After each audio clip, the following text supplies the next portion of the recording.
Alinsunod sa isyong hindi pagdalo ni Vice President Sara Duterte hinggil sa panukalang budget para sa taong 2025, mariing nananawagan ngayon ang mga mambabatas sa bise na dumalo na sa plenaryo upang umusad at matapos na ang proseso ng budget ng Office of the Vice President.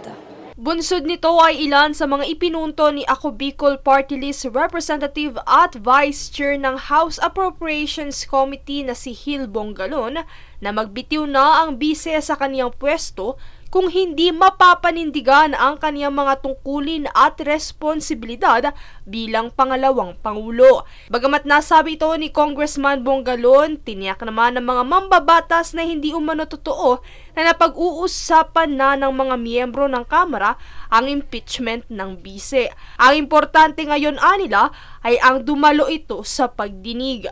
Bahagi ng trabaho to eh. Bahagi ng responsibilidad to. So bahagi talaga to na as head of agency, as head of department, you have to go through the process. And this is just bigger. This is not even about her. This is about the office of the Vice President, the second highest position of the land.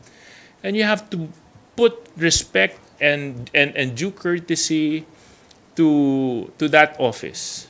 And to simply show up and do your work, I think it's the least that she can do. Bukod dito ay pinaliwanag din ni Bongalon kung bakit importanteng dumalo sa pagdinig si Vice President Sara. Ito po, yung practical approach lang po nung kung bakit importante na andito po yung head of the agency. Because we cannot expect the budget sponsor to answer everything on behalf of the department or agency.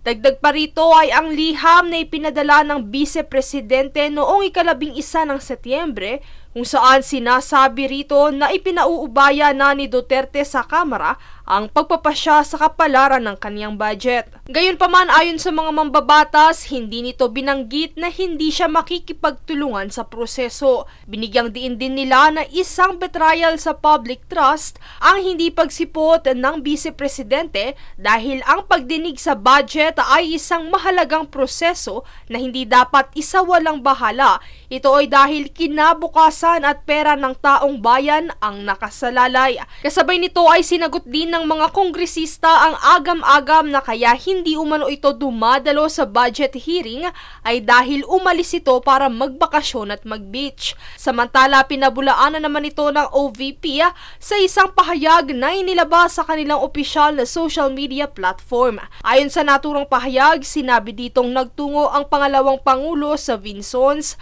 Daet, Camarines Norte at Legazpi Albay upang tumugon sa mga pangangailangan ng mga nabanggit na lugar. Sa kabilang banda, sinabi ng mga kongresista na naghihintay sila sa pagdalo ni VP Sara sa plenaryo nang hanggang alas 3 ng madaling araw nitong Martes at nauwi na lamang sa pag-postpone dahil sa muling pagliban nito. Samantala, tiniyak naman ng mga mambabatas na maghihintay sila sa pagdalo ng Vice Presidente hanggang sa Miyerkules at pag-uusapan ang aksyon sakaling hindi pa rin ito dumalo sa nakatakdang palugita.